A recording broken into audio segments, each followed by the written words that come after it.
Hello students, आज हम class 10th की वर्कशीट करने जा रहे हैं। साइंस की, हिंदी मीडियम की, वर्कशीट नंबर 75, जिसका टॉपिक है रासायनिक अभिक्रियाएं एवं समीकरण। तो आज हम इसमें द्विविस्थापन अभिक्रिया के बारे में पढ़ेंगे। नाम से ही पता चल रहा है द्विविस्थापन, जिसमें दो अभिक्रियाएं विस्थापित हो रही हैं। इस अभिक्रिया में उत्पादों का निर्माण दो यौगिकों के बीच आयनों के आदान प्रदान से होता है। ठीक है, जैसे उदाहरण के लिए Na2SO4 प्लस BaCl2।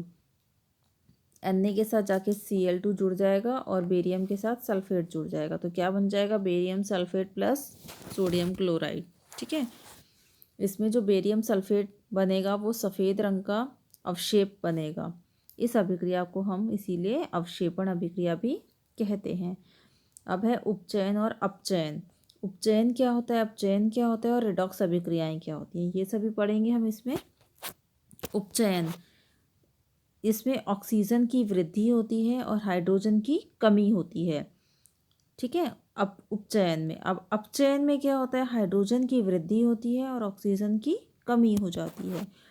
और ये जब ये दोनों अभिक्रियाएं साथ साथ होती हैं तो हम उस अभिक्रिया को कहते हैं रिडॉक्स अभिक्रियाएं। जैसे कि उदाहरण के लिए CuO, कॉपर के साथ जब हाइड्रोजन गैस जुड़ती है तो कॉपर अलग हो जाता है और ऑक्सीजन जाके H2 के साथ जुड़ के वाटर बना देती है। ठीक है, तो इसमें क्या हो रहा है?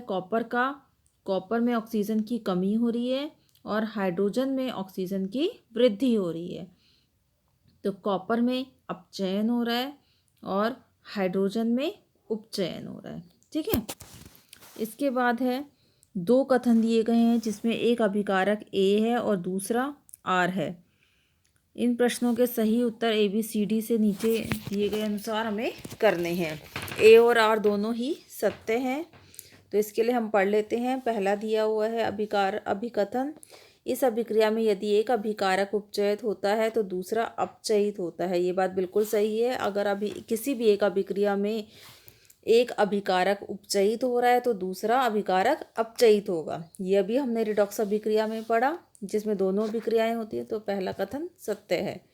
दूसरा, इसमें क्या है? दहन में उपचयन होता है, तो हमें पता है उपचयन अभिक्रिया में ऑक्सीजन की वृद्धि होती है और दहन की प्रक्रिया में भी ऑक्सीजन की ज़रूरत होती है, तो दूसरा कथन भी हमारा सत्य है। तो इसका फर्स्ट का इसमें आंसर आ जाएगा A। ठीक है, इसके बाद हम देखेंगे हमारे अभ्यास के क्वेश्चंस दिए हुए हैं।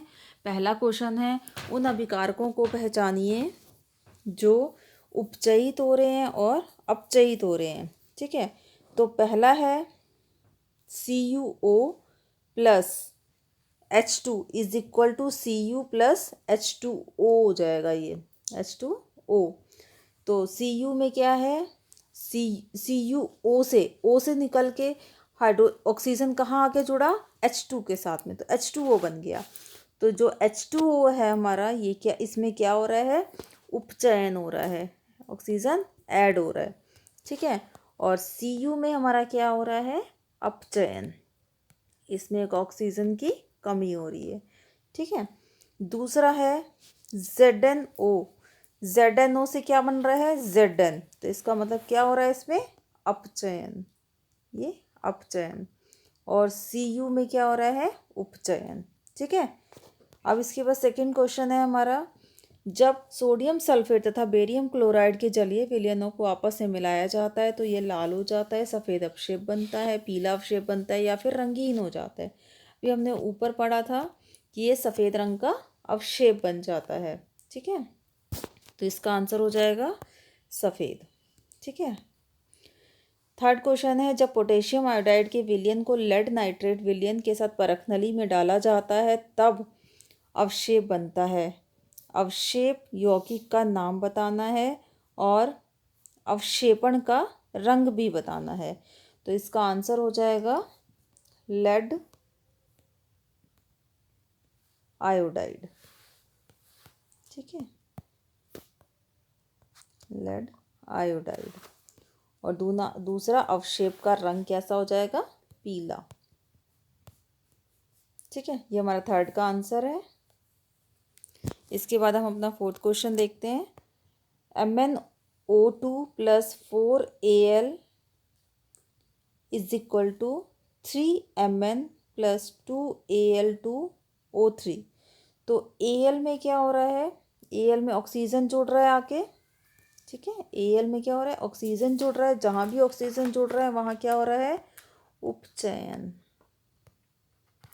ठीक है। और MnO2 इसमें ऑक्सीजन है और यहाँ आके ऑक्सीजन की कमी हो रही है, तो ये हमारी कौन सी हो जाएगी, अपचयन, ठीक है। तो बेटा ये आज की वर्कशीट हमारी कंप्लीट हो गई है। अब हम मिलेंगे अपनी नेक्स्ट वीडियो में, तब तक के लिए थैंक यू।